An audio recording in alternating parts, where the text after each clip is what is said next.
Pour redonner vie au colostre, le parc a sélectionné 3 secteurs prioritaires sur le colostre, sur la rivière. Il y a d'abord un secteur sur Saint-Martin-de-Brome, puis 2 autres secteurs sur Almagne-en-Provence qui viendront ensuite.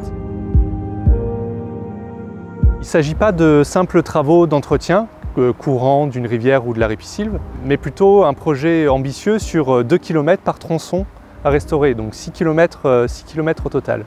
On est sur de la restauration hydromorphologique. Alors ça veut dire qu'en fait, on va intervenir sur la forme du cours d'eau pour réactiver ou améliorer les fonctionnalités écologiques du cours d'eau. Donc notamment l'épuration de l'eau pour rendre une eau de meilleure qualité par exemple. Il faut savoir qu'au départ, en 2014, on était parti sur un projet ambitieux où on reprenait le tracé du colostre tel qu'il était avant les années 50. Et on se retrouvait avec une rivière qui retrouvait son plein potentiel avec des bancs de galets, des bancs de gravier et avec un lit qui pouvait faire entre 25 et 50 mètres de large. Alors le projet initial prévoyait d'araser l'intégralité des ripisylves. Or, dans un site Natura 2000 et surtout pour un projet porté par un parc naturel régional, c'était impensable de porter atteinte à des habitats qui accueillaient des espèces protégées. C'est aussi la raison pour laquelle on a vraiment pris le temps de faire des études complémentaires, de venir sur le terrain et justement de faire des inventaires exhaustifs. Donc on s'est aussi associé à des prestataires, des bureaux d'études qui sont venus faire des études complémentaires sur les chauves-souris notamment, voire sur les oiseaux. Et c'est aussi la force du projet, c'est qu'il est très transversal. Et finalement, on est passé à quelque chose d'un peu plus ambitieux et on discute aujourd'hui avec des partenaires, notamment avec la Chambre d'agriculture, avec la Fédération de pêche, avec les communes bien sûr, qui sont associées à ce projet-là. Et ça permet comme ça d'avoir un projet intégré au territoire et plus seulement un projet écologique. Donc on a souhaité communiquer au maximum sur la restauration et échanger avec tous les citoyens.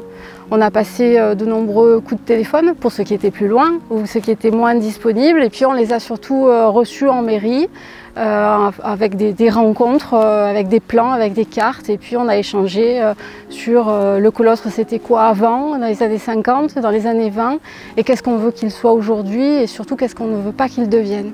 Le projet initial était un projet écologiquement optimal qui permettait vraiment d'essayer de retrouver ce qu'on imaginait être la situation originelle du colostre. Il a fallu quand même prendre en considération toutes les contraintes techniques, sociales et écologiques qui existent sur le site.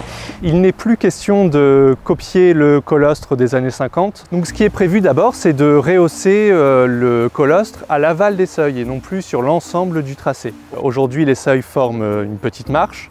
Et ce qu'on va faire, c'est rehausser le colostre à l'aval de ces seuils pour lisser la marche du haut seuil. Ça permet aux poissons de remonter, aux sédiments de s'écouler et de garder l'utilisation des canaux. En largeur, le colostre prendra moins de place que ce qui était prévu initialement. Donc on n'aura plus un lit de 25 ou 50 mètres de large, on va avoir un lit peut-être 10-15 mètres de large et qui va zigzaguer entre la rive droite et la rive gauche. Et surtout, ce qui est important, c'est qu'on a essayé de travailler dans la ripisylve actuelle, donc dans le boisement. On va essayer de ne pas impacter les parcelles agricoles et on va changer comme ça de la rive droite à la rive gauche en fonction des opportunités qu'on aura. Là où on a les plus belles ripisylves, on va les conserver et on va passer de l'autre côté pour conserver donc ces massifs de ripisylves. Toute cette conception de projet, c'est un peu un projet sur mesure. En fait, le bureau d'études est passé sur le site et a évalué mètre carré par mètre carré l'ensemble du linéaire et a pesé le pour et le contre pour essayer d'impacter le moins possible tous les enjeux qu'on a pu voir autour de l'agriculture, mais aussi de la biodiversité. Si on pose la question aujourd'hui aux Saint-Martinois, 80% des Saint-Martinois sont à fond dans le projet.